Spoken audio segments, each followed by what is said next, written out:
नमस्कार स्टूडेंट्स। उम्मीद है कि आप घर पे अच्छे तरीके से अध्ययन कर रहे होंगे हमारे वीडियोस का। तो चलिए हम स्टार्ट करते हैं। हमारा जो टारगेट है मिशन 100, आदर्श परिवार का जो टारगेट है मिशन 100, और अचीव करते हैं एक ऐसी सफलता जो हमें सदियों तक याद रहे। हम बात कर रहे थे सोल्यूशन एक्सरसाइज की। लास्ट वीडियो में मैंने आपको सारणी टेबल दिखा दी थी, सभी फॉर्मूले, और उम्मीद है कि आपने उन सभी फॉर्मूलों को याद कर लिया होगा। अब हम क्वेश्चन करते हैं। इस साल के जो बेहद इंपॉर्टेंट क्वेश्चन है, पहले हम उन्हीं को अटेम्प्ट करेंगे। 16.1 का जो 9वां क्वेश्चन है वो हम स्टार्ट कर रहे हैं। एक अच्छा क्वेश्चन है, जैसा कि कल मैंने आपको लिखाया नहीं था, घनाभ का विकर्ण, उस पर आधारित क्वेश्चन है ये। घनाभ का विकर्ण, ये आपको याद होना चाहिए। घनाभ का जो विकर्ण होता है ना, उसका फॉर्मूला होता है लंबाई स्क्वायर प्लस चौड़ाई स्क्वायर प्लस ऊंचाई स्क्वायर। घनाभ का विकर्ण, जैसे कमरा होता है, कमरे में हम इस किनारे से उस किनारे तक हमें जो विकर्ण निकालना होता है वही घनाभ का विकर्ण होता है, ये नाप। तो क्वेश्चन आपका 9वां यही है कि एक कमरे की लंबाई चौड़ाई और ऊंचाई दी हुई है, उसमें कितनी लंबी छड़ रख सकते हैं हम, या कितनी बड़ी लाठी रख सकते हैं हम, हमें उसकी लंबाई ज्ञात करनी है। तो इसी को हम बोलेंगे घनाभ का विकर्ण। हमें कमरे की लंबाई चौड़ाई और ऊंचाई दे रखी है, तो कमरे की जो लंबाई है उसकी नाप हमें दे रखी है। घनाभाकार कमरे की लंबाई 10 मीटर की नाप दे रखी है। जो चौड़ाई है वो हमें बताई गई है इस क्वेश्चन में 8 मीटर, और जो ऊंचाई है वो बताई गई है 6 मीटर। हमें क्या ज्ञात करनी है? छड़ की अधिकतम लंबाई। तो घनाभाकार कमरे में कितनी लंबाई की छड़ रख सकते हैं? तो ये आपको बताया मैंने, कितनी लंबाई की होगी, जो घनाभ का विकर्ण है उसके बराबर होगी। तो 10 की स्क्वायर, लंबाई की स्क्वायर प्लस चौड़ाई की स्क्वायर 8 की स्क्वायर प्लस ऊंचाई की स्क्वायर यानी 6 की स्क्वायर। 10 की स्क्वायर आप सभी जानते हो, 10 गुना 10 100 होती है। 8 की स्क्वायर 6 गुना 6 64 होती है, और 6 की स्क्वायर 6 गुना 6 36 होती है। यदि इन सबको हम जोड़ लें तो 100 और 36 जोड़ने पे 100 होते हैं। 100 प्लस 100 200 होते हैं, क्योंकि हमें पता है कि 100 का पूरा रूट होता है, इसलिए इसको हम लिखेंगे 100 गुना 2। 100 का पूरा रूट आ गया 10, ये फाइनल आंसर 10 √ 2। एक घनाभाकार कमरे में हम कितनी लंबाई की, अधिकतम लंबाई की छड़ यदि हमें ज्ञात करनी है, तो यदि कमरे की लंबाई 10, चौड़ाई 8 और ऊंचाई 6 है, तो अधिकतम जो लंबी छड़ आएगी उसकी नाप आ जाएगी 10 √ 2 मीटर। तो ये एक इंपॉर्टेंट क्वेश्चन था जो हमने किया। ऐसा ही एक और इंपॉर्टेंट हम क्वेश्चन कर रहे हैं 16.1 का क्वेश्चन नंबर 11, जो कि आपके लिए इस साल के लिए एक इंपॉर्टेंट क्वेश्चन है। घनाभ में वैसे तो सारे इंपॉर्टेंट है, आपको सारे क्वेश्चन सीखने हैं, लेकिन जो मेरे हिसाब से मैं बता रहा हूं वो आपको विशेष रूप से सीखने हैं। इसके अलावा भी यदि आपको कोई क्वेश्चन नहीं आता इस एक्सरसाइज में तो आप मुझे जरूर बताइएगा। क्वेश्चन नंबर 11 कर रहा हूं मैं, और इस क्वेश्चन नंबर 11 में हमें बता रखा है कि एक दीवार है जिसकी लंबाई चौड़ाई और ऊंचाई क्रमशः 5 मीटर 30 सेमी और 3 मीटर नाप की है। तो घनाभाकार दीवार है,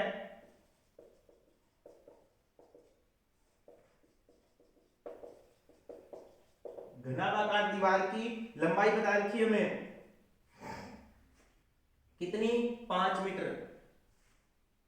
जो चौड़ाई बता रखी है, दीवार की चौड़ाई होती है कितनी बता रखी है, 30 सेमी, और जो ऊंचाई बता रखी है वो हमें बता रखी है 3 मीटर। अब यहाँ पे विशेष ध्यान देने वाली ये बात है कि चौड़ाई सेमी में है, बाकी जो दो लंबाई और ऊंचाई है वो मीटर में है। तो हम क्या करेंगे, इसको भी सेमी में बदल लेंगे।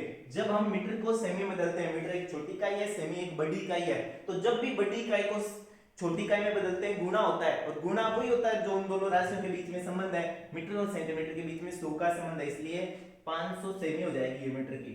ये तो 30 सेमी है ही, और ऊंचाई 300 सेमी हो जाएगी। तो यदि हम इस दीवार का आयतन निकालें, या दीवार में लगी ईंटों का आयतन एक ही बात है, तो कितना हो जाएगा, लंबाई गुणा चौड़ाई गुणा ऊंचाई, 500 गुणा 30 गुणा 300, और सेमी क्यूब में ही रहेगा, ये आयतन सेमी क्यूब में होता है। तो 500 गुणा 30 गुणा 300 सेमी क्यूब, ये दीवार में लगी ईंटों का या दीवार का आयतन बोल दिया हमने। अब जो एक ईंट है उसकी नाप बता रखी है। एक ईंट की जो नाप है वो हमें बताई गई है 20 सेमी गुणा 10 सेमी गुणा 7.5 सेमी। मैं आपको हल करवा रहा हूं 16.1 का क्वेश्चन नंबर 11, जिसमें हमें दीवार की लंबाई चौड़ाई ऊंचाई बता रखी थी, फिर एक ईंट की लंबाई चौड़ाई ऊंचाई बता रखी है 20 सेमी गुणा 10 सेमी गुणा 7.5 सेमी। हमने इन सभी को सेमियों में बदल दिया, ये सेमी में है। तो हमें जब भी दीवार का आयतन ज्ञात हो गया, एक ईंट का आयतन ज्ञात हो गया, हमें ईंटों की संख्या निकालनी है, तो क्या करना पड़ेगा, भाग लगा देते हैं। दीवार के आयतन में एक ईंट के आयतन का भाग, तो ईंटों की संख्या आ जाएगी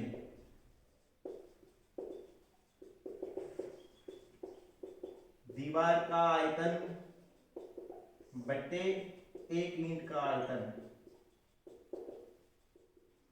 तो कितना आंसर रहने वाला है हमारा, 500 गुणा 30 गुणा 300 में भाग लगा देते हैं 20 गुणा 10 गुणा 7.5 का। तो ये शून्य से शून्य, ये शून्य से ये शून्य, 2 से 50 कर जाएगा 25 बार। अब 7 को यदि आप चाहो तो ये पॉइंट हटा के ऊपर एक शून्य भी लगा सकते थे, वरना 7.5 के पाड़े से यदि हम 30 देखें तो 4 बार पूरा पूरा आता है। तो ये 7.5 इस 30 को 4 बार काट देगा, तो हमारे पास में बचा क्या, 25 गुणा 4 गुणा 30। और हम जानते हैं 25 गुणा 4 कितने होते हैं, 100। 100 गुणा 30 कितने होते हैं, 3000। यानी कितनी ईंटें, 3000 ईंटें प्राप्त होगी हमें। यदि इस नाप की ईंटें लगाएं, इस नाप की हमें दीवार बनाने के लिए, तो कितने ईंटों की आवश्यकता होगी, 3000 ईंटों की। इनका सेम ऐसा इक्वेशन 16.1 का जो 9वां है वो आपको खुद ही करना है, जिसमें लंबाई चौड़ाई ऊंचाई दे रखी है, एक ईंट की नाप दे रखी है, ईंटों की संख्या ज्ञात करनी है। तो ये थे 16.1 के दो बेहद इंपॉर्टेंट क्वेश्चन। इसके अलावा यदि 16.1 से जो इंपॉर्टेंट क्वेश्चन है वो छठा क्वेश्चन है, जिसमें कि आपको छठे क्वेश्चन में बताया हुआ है कि एक घनाभ की लंबाई चौड़ाई और ऊंचाइयों का जो योग है वो कितना दिया हुआ है, हमें 19 सेमी दिया हुआ है। अब मैं क्वेश्चन कर रहा हूं छठा, 16.1 का क्वेश्चन नंबर 6। घनाभ की लंबाई चौड़ाई और ऊंचाई, इनका योग हमें दिया हुआ है 19 सेमी। किसी भी घनाभ की लंबाई चौड़ाई और ऊंचाई तीनों का योग बता रखा है कि लंबाई का, चौड़ाई का, ऊंचाई का योग है वो 19 सेमी है। इसके अलावा विकर्ण की लंबाई भी दे रखी है। विकर्ण की लंबाई है, तो विकर्ण की लंबाई हमने भी सीखी थी, विकर्ण की लंबाई होती है अंडर में under L square plus B square plus H square. तो उसमें अंडर होती है, और अंडर जब भी हम हटाते हैं तो हमें वर्ग करना पड़ता है, तो वहां हम वर्ग करेंगे, इससे अच्छा हम यहीं पे वर्ग कर लेते हैं। दोनों तरफ वर्ग करने पर यदि आपको थोड़ा और बेटर समझना है तो पहले हम चाहे विकर्ण लिख ले, घनाभ का विकर्ण दिया हुआ है, आप इसको ऐसे भी समझ सकते हो। आपको कि स्क्वायर क्यों की, तो उसका कारण ये है, पहले विकर्ण को उतार लेते हैं। घनाभ के विकर्ण की जो लंबाई है वो हमें दी हुई है 11 सेमी। अब फॉर्मूले से घनाभ का विकर्ण कितना होता है, अंडर एल स्क्वायर, यानी लंबाई स्क्वायर प्लस चौड़ाई स्क्वायर प्लस ऊंचाई स्क्वायर बराबर 11। तो अब कारण आ जाएगा कि हमें स्क्वायर को करनी पड़ेगी, इस अंडर रूट को हटाने के लिए हमें दोनों तरफ स्क्वायर करनी पड़ेगी, तो हम यही करेंगे दोनों तरफ वर्ग करने पर, ताकि ये अंडर रूट हट जाए। जैसे ही हम दोनों तरफ वर्ग करेंगे तो यहां पे स्क्वायर आ जाएगा और यहाँ पे 11 पे स्क्वायर आ जाएगा। अब यदि हम वर्ग करेंगे तो इस अंडर रूट पे फर्क पड़ेगा और ये अंडर रूट हट जाएगा, यानी ये ऐसे लिखा जाएगा लंबाई स्क्वायर प्लस चौड़ाई स्क्वायर प्लस ऊंचाई स्क्वायर बराबर 11 की स्क्वायर 121, और समीकरण नंबर 1 बन गई। अब हम चलते हैं कि घनाभ का जो हमें लंबाई चौड़ाई और ऊंचाई नाप दी हुई थी वो लिख लेते हैं।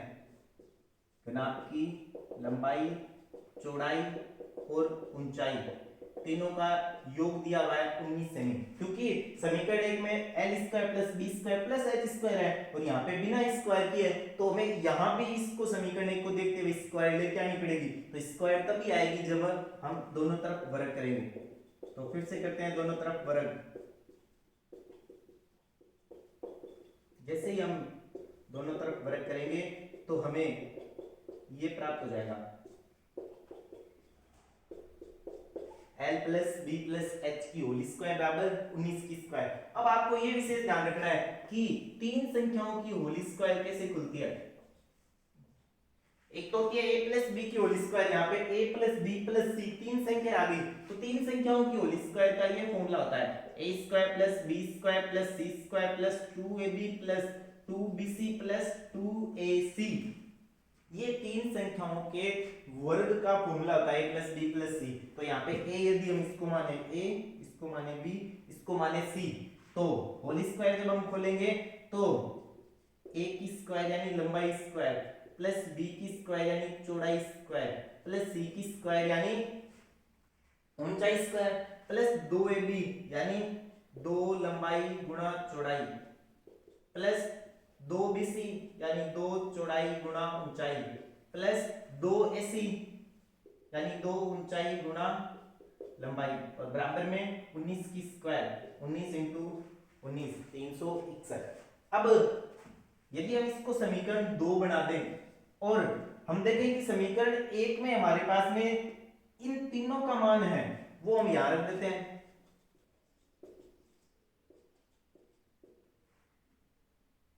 समीकरण 1 से मान रख रहे हैं हम किनका मान, आप पूरा लिख लेना, लंबाई स्क्वायर प्लस चौड़ाई स्क्वायर प्लस ऊंचाई स्क्वायर, इसका मान हम रख रहे हैं समीकरण 1 से यहां पे। तो यदि हम यहां मान रखेंगे तो हमारे पास जो वैल्यू प्राप्त होगी वो ये हो जाएगी, कितनी, L square plus B square plus H square यानी लंबाई स्क्वायर प्लस चौड़ाई स्क्वायर प्लस ऊंचाई स्क्वायर, ये हट जाएगा और उसकी जगह ये आ जाएगा यानी 121। तो मैंने 121 लिख दिया, प्लस इन तीनों में से यदि मैं 2 कॉमन ले लूं तो क्या बचेगा, 2 कॉमन आ रहा है तीनों में, लंबाई गुणा चौड़ाई प्लस चौड़ाई गुणा ऊंचाई प्लस ऊंचाई गुणा लंबाई और बराबर में तो हमारे पास में 361 चल ही रहा था। अब आप विशेष रूप से देखें, कल हमने जो सीखा था ये एक फॉर्मूला है किसका, घनाभ का संपूर्ण पृष्ठीय क्षेत्रफल, यही तो हमें ज्ञात करना था।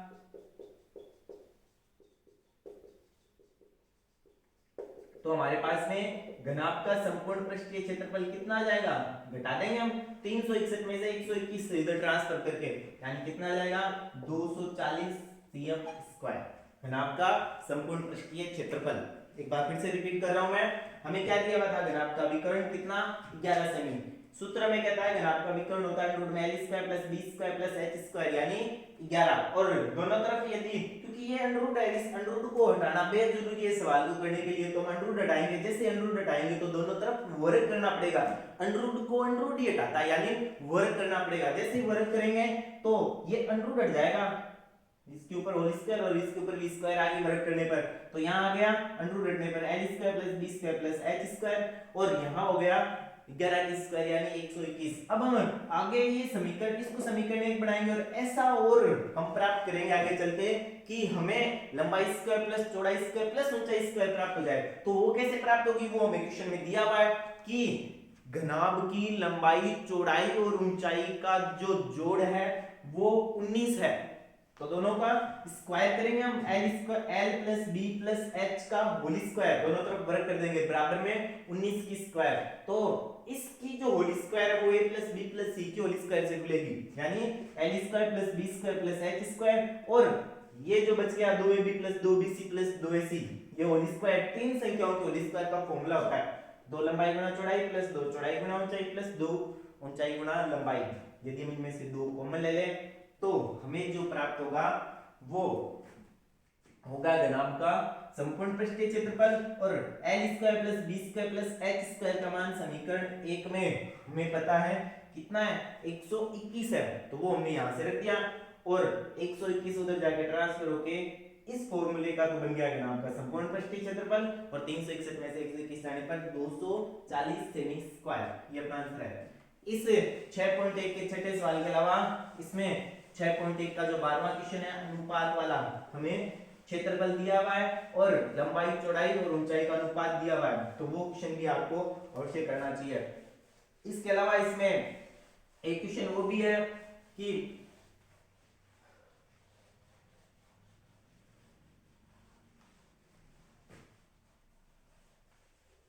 इसके अलावा जो क्वेश्चन है वो इंपॉर्टेंट है, एक बिना ढक्कन का संदूक है, वो भी आपको आना चाहिए। और एक और क्वेश्चन है जो कि उदाहरण में है, क्या दिया हुआ है आपको, एक घनाभ का वो कैपेसिटी क्षेत्रफल दिया हुआ है और ऊंचाई ज्ञात करनी है, दो ब्रैकेट लंबाई प्लस चौड़ाई गुणा ऊंचाई वाला फॉर्मूला लगा के भी आप कर सकते हो। तो ये बेहद इंपॉर्टेंट क्वेश्चन है, वो हम कर सकते हैं। अब हम चलते हैं 16.2 की तरफ, और 16.2 में जो बेहद इंपॉर्टेंट क्वेश्चन है उसको हम हल करते हैं। 16.2 का जो इंपॉर्टेंट क्वेश्चन है वो है 16.2 का 10वां क्वेश्चन। प्रश्न है 20 मीटर गहरा और 7 मीटर व्यास का एक कुआं खोदा गया। अब आपको ये पता होना चाहिए कि कुएं की आकृति कैसी होती है। कुआं सदैव क्या होता है, बेलनाकार आकृति का होता है। इस कुएं को खोदकर, इस कुएं की कितने डायमेंशन बता रखी है, 7 मीटर तो व्यास बता रखा है और 20 मीटर इसकी गहराई बता रखी है। यानी ये एक ऐसा बेलन है जिसकी ऊंचाई यानी गहराई 20 मीटर है और इसका व्यास है वो 7 मीटर है। ये कह रहा है कि इससे जो मिट्टी निकलेगी, इससे क्या बनाना है, चबूतरा। अब चबूतरा है, इस क्वेश्चन में एक तो विशेष ध्यान रखना है, इस क्वेश्चन में कहीं भी नहीं लिखा कि इस कुएं की आकृति कैसी है, चबूतरे की आकृति कैसी है। तो इसलिए इस क्वेश्चन के आने की संभावना उतनी ही हाई होती है, क्योंकि प्रश्न में कहीं नहीं लिखा कि उन 6 आकृतियों में से ये क्या होता है। तो ये आपकी बुद्धि और विवेक पर डिपेंड करता है कि कुआं है वो बेलनाकार होता है, यानी इसमें एक तो बेलन का लगाना है फॉर्मूला, क्या लगाना है वो भी हम डिसाइड करेंगे। और चबूतरा है वो हमेशा ही क्या होता है, घनाभाकार आकृति का होता है। वैसे भी इसने हिंट दे रखी है कि चबूतरा 22 गुना 14 नाप का होगा और उसकी ऊंचाई ज्ञात करो। अब ऊंचाई तो आपने देखी है, या तो बेलन में होती है या घनाभ में होती है या शंकु में होती है। तो चबूतरा शंकु और बेलन के आकार का तो होने से रहा। वैसे भी हमें 22 गुना 14, और जब भी गुणा में नाप आती है तो लंबाई गुना चौड़ाई की बात चल रही है। तो चबूतरे की नाप दे रखी है लंबाई गुना चौड़ाई में, ऊंचाई ज्ञात करनी है, लंबाई गुना चौड़ाई गुना किसका होता है, घनाभ का ही होता है। तो जब भी हमें यहाँ पे एक बात और विशेष ध्यान रखनी है जो कि 16.4 में चलकर लगभग क्वेश्चन में आएगी, कि जब भी एक आकृति को हम पिघलाकर या नई आकृति बनाकर, जो एक आकृति है उसको जैसे हम कुआं खोदेंगे तो उससे जो मिट्टी निकलेगी, यानी एक आकृति से दूसरी आकृति का जब भी निर्माण करते हैं तो परिवर्तन नहीं होगा, दोनों के आयतन है वो बराबर हो जाएंगे। यानी ऐसी कंडीशन में हमें दोनों के आयतन बराबर में रखने हैं। बराबर में जब भी रखते हैं तो एक लेफ्ट हैंड साइड में एलएचएस में रखते हैं, एक आरएचएस में रखते हैं। आरएचएस में और एलएचएस में जो संख्या रखनी है वो भी डिसाइडेड है। वो ये डिसाइडेड है कि एलएचएस में हम वो संख्या रखेंगे जिसका हमें मान ज्ञात करना है। यहां हमें क्या ज्ञात करनी है, घनाभ की यानी चबूतरे की ऊंचाई ज्ञात करनी है, चबूतरे की ऊंचाई। तो चबूतरे का आयतन है वो हम बराबर में एलएचएस में रखेंगे। यानी इस क्वेश्चन को जब हम हल करेंगे तो ऐसे लिखा जाएगा, क्या, घनाभ का आयतन बराबर बेलन का आयतन। ये मैंने एक शॉर्ट में लिखा है, आप आगे इसमें ऊपर भी लिख सकते हो कि एक 20 मीटर गहरा और 7 मीटर व्यास का बेलनाकार कुआं खोदकर घनाभाकार चबूतरा बनाया जाता है जिसमें इसकी नाप 22 गुना 14 नाप की है। तो फिर हम ये लिख दे, फिर आगे प्रश्नानुसार चबूतरे का आयतन बराबर बेलनाकार कुएं का आयतन, फिर हम यह लिख देंगे घनाभ का आयतन बराबर बेलन का आयतन, जो कि मैंने आपको जब क्वेश्चन हल कराया था तब भी लिखाए थे। तो आगे हल करते हैं। घनाभ का आयतन होता है लंबाई गुना चौड़ाई गुना ऊंचाई, और जो बेलन का आयतन होता है वो होता है पाई आर स्क्वायर एच। अब इसकी लंबाई चौड़ाई और ऊंचाई हमें दे रखी है। लंबाई और चौड़ाई की नाप है 22 गुना 14 और चबूतरे की ऊंचाई हमें ज्ञात करनी है। पाई का मान 22/7 होता है। यहाँ विशेष बात यह है कि हमें व्यास नहीं दे रखा, सॉरी हमें व्यास दे रखा है, त्रिज्या नहीं दे रखी। तो जब भी हमें त्रिज्या ज्ञात करनी होती है तो पता है कि 2 का भाग लगाते हैं, तो r का मान हो जाएगा 7/2 और h का मान हमें 20 दिया हुआ है। तो r का मान हम 7/2 रखेंगे 2 बार और h का मान 20।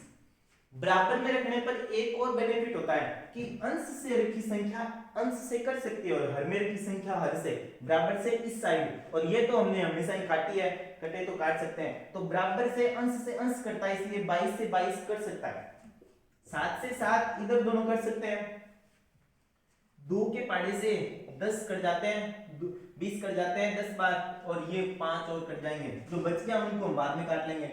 14 गुना ऊंचाई और इधर बचा है 7 गुना 5। अब 7 से 14 और कट जाएगा बराबर से 2 बार, तो ऊंचाई का मान कितना बचेगा, 2 गुना ऊंचाई। यहाँ पे केवल 2 संख्या रही है 2, तो ये ऊंचाई की गुणा में है तो इधर क्या आ जाएगी भाग में, तो आंसर आ जाएगा हमारे पास में ऊंचाई बराबर 5/2 मीटर। जब भी एक आकृति से दूसरी आकृति बनानी होती है तो दोनों के आयतन बराबर में रखने होते हैं। हमने दोनों के आयतन बराबर में रखे, घनाभ का आयतन बराबर बेलन का आयतन, और हमें ऊंचाई चबूतरे की ऊंचाई प्राप्त होगी 5/2 मीटर। बताइए स्टूडेंट।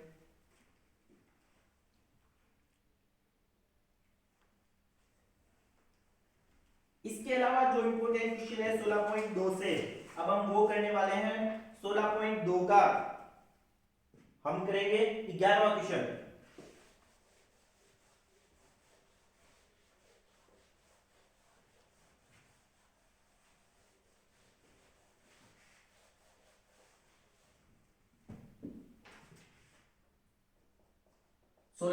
.2 का 11वां क्वेश्चन बहुत जल्द ही राजस्थान बोर्ड द्वारा, अजमेर बोर्ड द्वारा आपका जो नया टाइम टेबल है वो जारी हो सकता है, तो आप अपनी जो तैयारी है वो कंटिन्यू रखिए।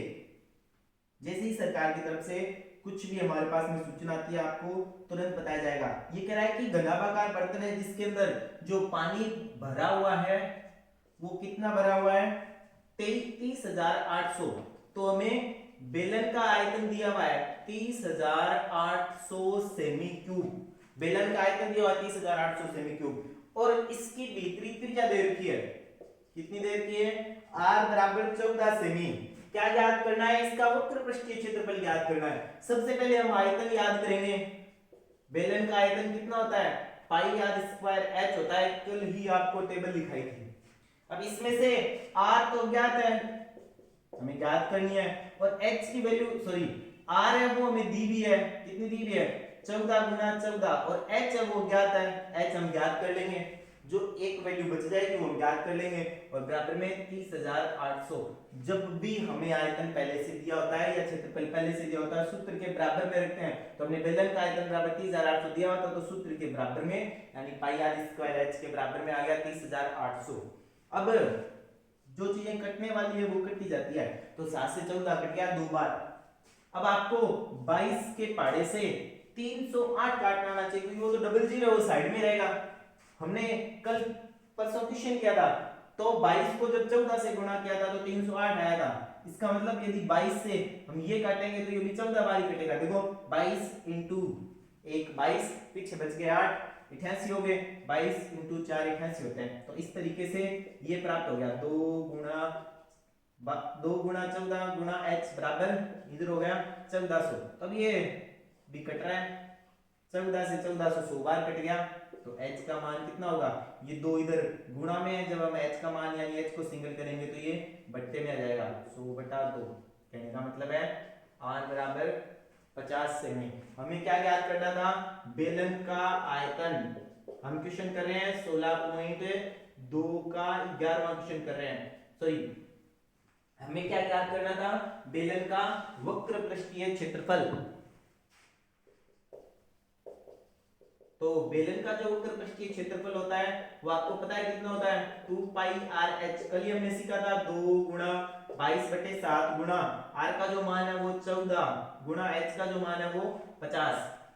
7 से 14 कट जाएगा, 2 बार क्या हुआ 2 गुणा 22 44, और 50 गुणा 2 यानी 100 गुणा कर लिया हमने, हमें आंसर प्राप्त हुआ 4400 सेमी स्क्वायर। यानी बेलन का वक्र पृष्ठीय क्षेत्रफल 4400 सेमी स्क्वायर। r का मान हमने 14 जो कि प्रश्न में दिया हुआ था, h का मान जो कि हमने निकाला कितना प्राप्त हुआ था 50, 50 और 2 को गुणा किया 100, 2 और 22 को गुणा किया 4400 cm स्क्वायर।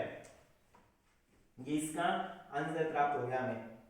तो इस तरीके से आप क्वेश्चन है वो जो इंपॉर्टेंट क्वेश्चन है उनको वीडियो से भी देखिए और आप खुद भी हल कीजिए।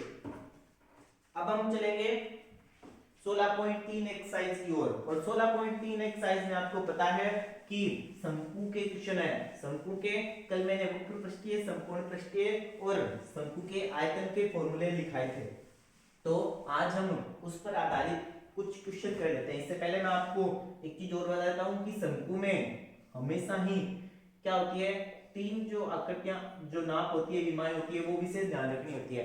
शंकु की जो स्लोप और ढाल होती है उसको हम बोलते हैं तिर्यक ऊंचाई यानी एल।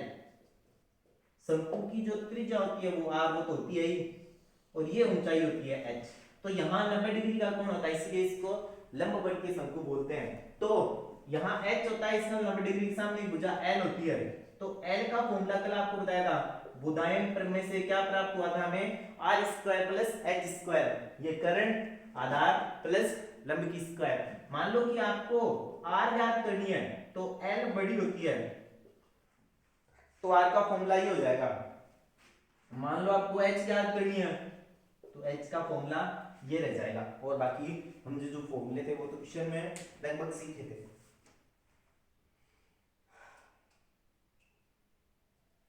इसमें शंकु में भी बेहद इंपॉर्टेंट क्वेश्चन है कुछ जो आपको आने ही चाहिए। मैं आपको करवा रहा हूं 16.3 का सबसे सरल सा क्वेश्चन है, एक क्वेश्चन नंबर 2, 16.3 का क्वेश्चन नंबर 2।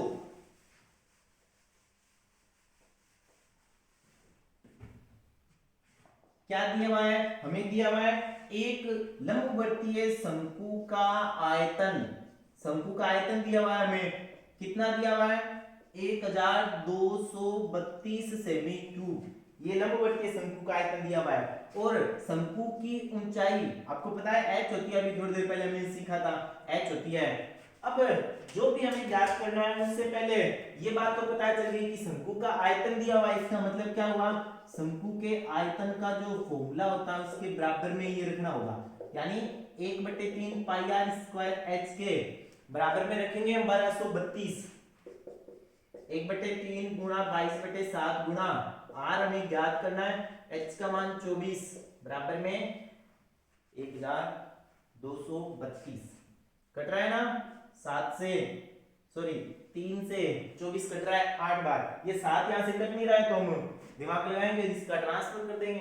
तो क्या आएगा 22 गुणा आर स्क्वायर बराबर 1232 गुणा 7। अब इस 22 को इस 1232 से पूरा पूरा भाग जाएगा ही जाएगा, ये कंफर्म है।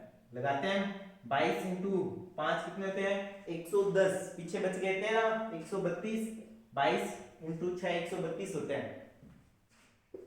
आर स्क्वायर बराबर गुणा कर लीजिए आप, 6 को जब हम 2 से गुणा करेंगे, सॉरी 6 को 7 से गुणा करेंगे तो 42, फिर 35, 35 को 4 से गुणा करेंगे हम 39, 22 इंटू 5 110, पीछे बच गए 13, 13 इंटू 22 इंटू 6 132।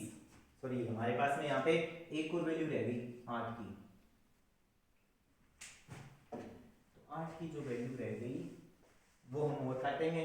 अभी तो 22 से काटा है, तो 22 गुणा आर स्क्वायर गुणा 8 और था, अब 8 से ये 56 और बढ़ जाएगा 7 बार। तो हमारे पास में जो बचेगा वो बचेगा आर स्क्वायर बराबर 7 गुणा 7, यानी आर बराबर अंडर में 7 गुणा 7। तो ये आर का मान प्राप्त हो जाएगा हमें, आर बराबर 7 सेमी। फिर से देखिएगा स्टूडेंट्स, यदि थोड़ी सी कंफ्यूजन हो गई है तो हमने क्या किया था, 3 से 24 काटा था 8 बार और 7 का ट्रांसफर किया था। फिर हमने 22 के जो टेबल है उससे 1232 काटा हमने। जब हम इसको काटते हैं 1232 को 22 से तो 56 आता है। अब 56 को आप नेक्स्ट टाइम भी काट सकते हो यदि ज्यादा कंफ्यूजन है तो 56 गुणा 7, और यहाँ क्या बच गया था, ये 8 है वो पूरा रह गया था, 8 को हम इस बार काट लेते हैं। 8 से 56 कितनी बार कट जाएगा 7 बार। तो आर स्क्वायर बराबर 7 गुणा 7, तो आर बराबर अंडर में 7 गुणा 7 यानी आर बराबर 7 सेमी। हमें क्या ज्ञात करनी थी, तिर्यक ऊंचाई यानी एल ज्ञात करनी थी। जब भी हम तिर्यक ऊंचाई एल ज्ञात करेंगे तो फॉर्मूला आपको बता ही रखा है, अंडर में R square plus H square. अब आर का मान हमारे पास में कितना है 7, 7 की स्क्वायर, और एच का मान कितना है 24, 24 की स्क्वायर। 7 की स्क्वायर कितनी होती है 49, और 24 की स्क्वायर 576। इन दोनों का जो जोड़ होता है वो कितना होता है 625, और 625 का जो अंडर होता है वो होता है 25 सेमी। तो आर बराबर 7 सेमी और एल बराबर 25 सेमी। हमें यही ज्ञात करनी थी, शंकु की तिर्यक ऊंचाई 25 सेमी।